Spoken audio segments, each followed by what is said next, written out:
There is a certain type of magic in having a hero that is silent in a video game. How many games have you played with a character that talks, that is ultra cringy, annoying, or just flat out boring? There's nothing more aggravating than having an unrelatable character that dumbs down your experience in a video game. Take Far Cry 3. This game was literally impossible for me to get through, mostly because of the main character. From the beginning, you play as an annoying, whiny, Chad bro generic Vans and tank tops character that is so hard to hear and listen to that you literally want the enemies in the game to kill you. Everything's gonna be okay, Lisa! They're all gone! You're safe now! She's not here. That was a hand. Something to bro swag.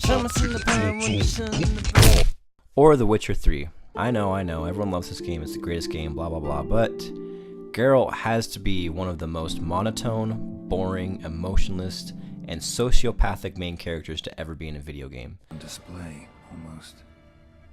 Lost his mind, or...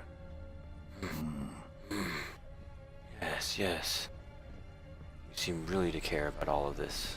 I would have much rather played as Ciri in the game. She's bright, happy, cracks jokes, she's kind of sarcastic, I think it's kind of cool. But Geralt, on the other hand, is just... ugh.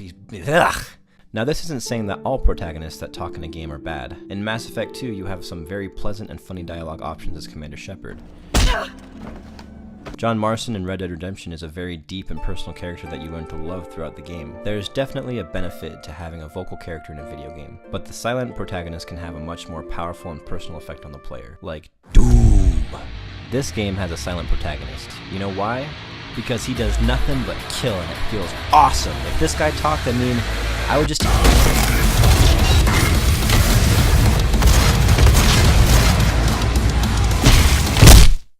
Another game that actually utilizes the silent protagonist very well is Fury.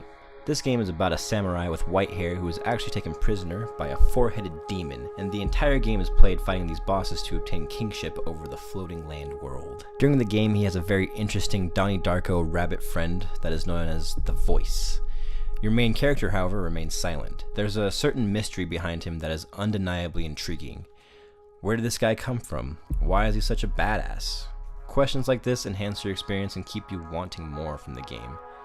I mean, I still don't know what this guy is. Who knows who this guy is, right? In a way, silent protagonists like this can make games more exciting, enjoyable, and relatable. It's pretty cool, you know? There are countless examples I could point to. Link and Zelda, Ness and Earthbound, Retro Sonic, Chrono from Chrono Trigger, Pokemon Trainer from Pokemon, Shadow of the Colossus guy, and of course, everybody's favorite, Steve from Minecraft. In the end, the silent protagonist provides a unique experience for gamers everywhere, and I appreciate them very much.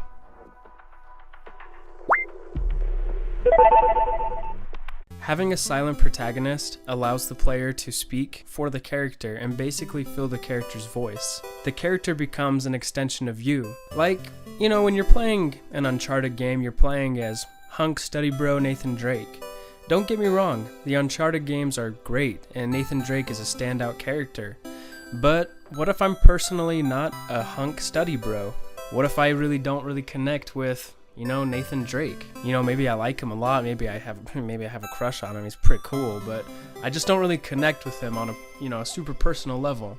Having a voiced character becomes more of a watching a movie or reading a book kind of experience. But with a silent protagonist, it becomes your movie, it becomes your book, it becomes your story. A perfect example of this is the silent protagonist in Fallout 3 compared to the voice protagonist in Fallout 4. In Fallout 3, sure, there are text responses, but they're all dictated by player choice. In Fallout 4, however, you're a daddy or mommy swag that says the same thing, no matter what, but in different tones. Speaking of mommy and daddy, while playing Fallout 4, I felt stuck in this character. I never felt that the character was an extension of me.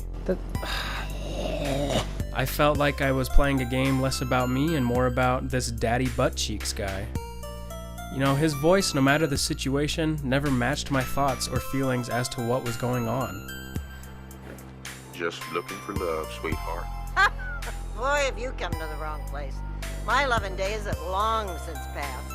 But I'll tell you what, Wise Am, you made an old girl smile, and that ain't easy. You want to do some trading? What? You just can't. How was I supposed to know that was gonna give me a discount? Oh my god. Look, it's not that I don't care about the kid. I mean, Sean is cool and all. He's just a baby. I mean, he's pretty cool, I guess. But maybe I don't want to play as the dad. It was so hard for me to go from Fallout 3 to Fallout 4, and frankly, it still is, because of this change in character. In Fallout 3, I felt so much more attached to the game, because I felt like I was, you know, me in the game. I felt like I was myself. I felt like I was making a difference in the world, be it a good or bad difference. You know, instead of playing the dad, maybe I want to play as Swanky Knife Dude. Having a voiceless protagonist is a huge part of the reason I found Fallout 3, Oblivion, and Skyrim so magical. You know, I probably sound like a baby right now, wham wham boo boo, but I feel like I would have loved Fallout 4 so much more if it had a silent protagonist. But hey, Brian T, you still did a great job. Go on. I feel like having a silent protagonist can benefit a game so much. It brings you, the player, into the game and essentially makes you the main character. In Limbo and Inside, I am the boys. In The Legend of Zelda, I am Link. In Super Mario, I become Mario. In Dark Souls, I become Belchy Swag Boy 829. I think you get the idea. Even though games with voiced protagonists still give you freedom of choice and consequences for those choices, like Red Dead and Mass Effect and even Fallout 4, there's just a certain magic that comes from having a silent protagonist. Yeah, so this much video, like, subscribe, you want like, yeah, video, yeah.